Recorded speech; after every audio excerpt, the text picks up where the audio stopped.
उसमें से योगी जी और मोदी जी और अमित शाह जी केवल ये बता दें कि कितने बांग्लादेशी और कितने रोहिंग्या हैं। आपने कहा कि वोट लोग नहीं भी देंगे तो भी बीजेपी जीत जाएगी। बीजेपी वोट से नहीं जीत रही है, लेकिन फिर भी बीजेपी ही आएगी 2027 में। इसके पीछे क्या वजह हो सकती है? कि इस देश के अंदर से लोकतंत्र बिल्कुल तरीके से साफ हो गया है और विपक्षी पार्टियां कर्तव्य विहीन हैं। तो क्या आपको लग रहा है कि विपक्ष जो अपोजिशन की पार्टियां हैं वो निष्क्रिय हो गई हैं, काम नहीं कर रही हैं? और जब तक ये नहीं होगा बीजेपी इसी तरीके से शासन में रहेगी और प्रदेश और देश का हाल इससे बुरा होता जाएगा।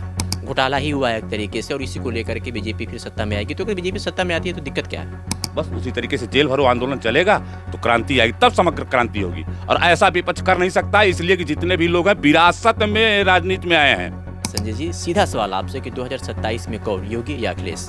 मुलायम सिंह के संघर्ष पर अखिलेश जी हैं, लालू जी के संघर्ष पर तेजस्वी हैं।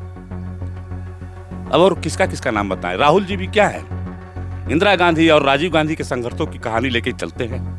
उनका अपना क्या है योगदान इस देश के लिए? बीजेपी कहीं आपको पसंद नहीं है, समझ में आ रहा है मुझे।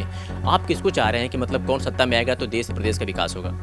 ये बड़ा गंभीर सवाल है, आपने कर दिया। अब मायावती जी का है, सीट एक ही उनकी, अगर रसना को छोड़ दिया जाए तो कोई भी सीट उनकी निकलेगी नहीं विधानसभा में, लेकिन चुनाव सभी सीटों पे लड़ेंगी, इसलिए कि बीजेपी के द्वारा अंदर पैठ है। संजय जी, सीधा सवाल आपसे कि 2027 में कौन, योगी या अखिलेश? 2027 में बीजेपी गवर्नमेंट। BJP government. जबकि जनता वोट नहीं कर रही है। जनता के वोट से ये चुनाव नहीं जीतेंगे। इनका अब तो देखिए, बीजेपी का एक लंबे समय के लिए वो अपना बना लिए हैं। उनके पास इलेक्शन कमीशन है, उनके आईटी सेल्स हैं, प्रोपोगंडा जो है हिंदू और मुस्लिम का जो खेड़ना है उनको इलेक्शन से पहले घुसपैठी है। ये बताइए कि 2,90,00,000 अभी SIR जो हुआ है उत्तर प्रदेश का, 2,90,00,000 वोट काटा गया। उसमें से योगी जी और मोदी जी और अमित शाह जी केवल ये बता दें कि कितने बांग्लादेशी और कितने रोहिंग्या हैं, चिन्हित कर दें। या जो पीछे और SIR हुए हैं, जिन जगह वोट काटे गए हैं, उसमें से उन्होंने कितने रोहिंग्या और कितने बांग्लादेशी चिन्हित किए हैं, इसका एक डाटा देते तो समझ में आता। लेकिन यह खेल जो है केवल चुनाव जीतने की, सरकार बनाए रखने की रणनीति के तहत ही सारे कार्य हो रहे हैं। तो इसमें चुनाव लड़ना और वोट करना दोनों बेईमानी हो गया है। ये सच्चाई है कि इस देश के अंदर से लोकतंत्र बिल्कुल तरीके से साफ हो गया है और विपक्षी पार्टियां कर्तव्य विहीन हैं। इसलिए कि इस समय एक जयप्रकाश नारायण को दोबारा चाहिए, जयप्रकाश नारायण 2 चाहिए, समग्र क्रांति 2 चाहिए, 1977 2 चाहिए। इस समय देश के लिए यही जरूरी है। और जब तक ये नहीं होगा बीजेपी इसी तरीके से शासन में रहेगी और प्रदेश और देश का हाल इससे बुरा होता जाएगा। आपने कहा कि वोट लोग नहीं भी देंगे तो भी बीजेपी जीत जाएगी। बीजेपी वोट से नहीं जीत रही है, लेकिन फिर भी बीजेपी ही आएगी 2027 में। इसके पीछे क्या वजह हो सकती है? इसके पीछे सीधे सीधे आपको दिखाई नहीं दे रहा है कि इलेक्शन कमीशन उसके हाथ में है।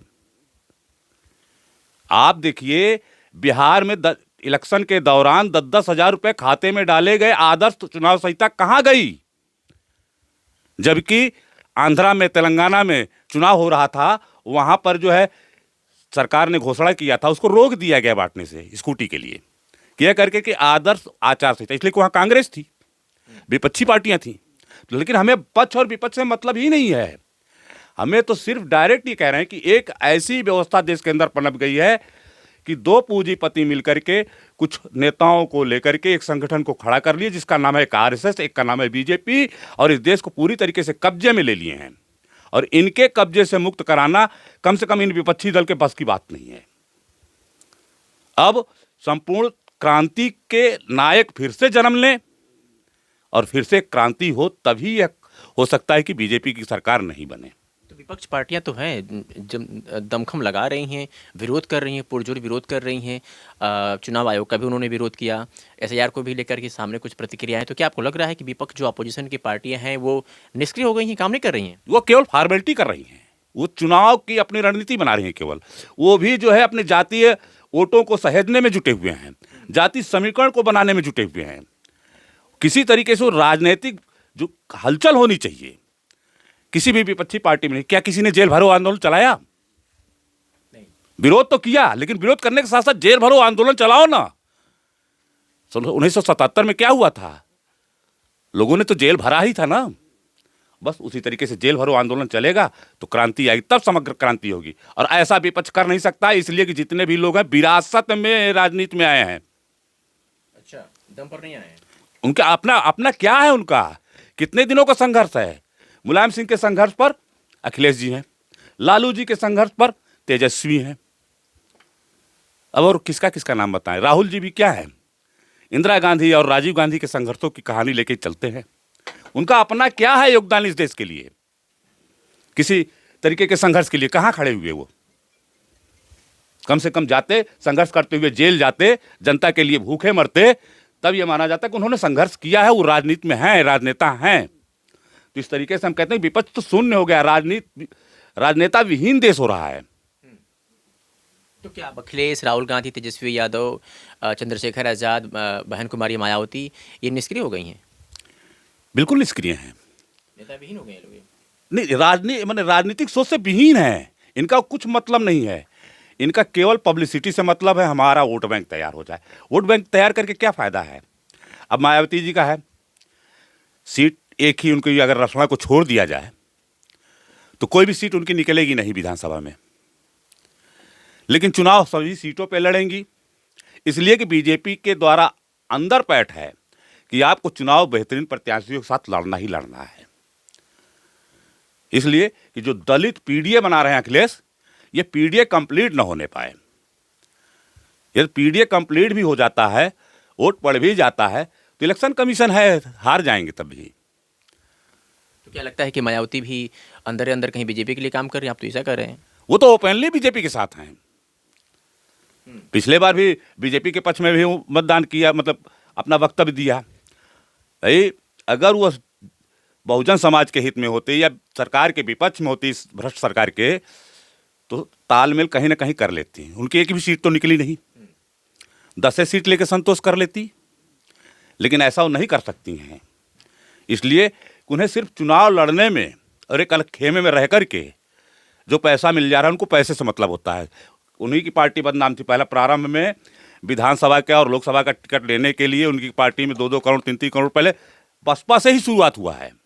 पैसे लेकर के टिकट देना, पैसे लेके टिकट देना, तो फिर उनसे क्या अपेक्षा करेंगे? वो कोई राजनीति नहीं कर रही हैं।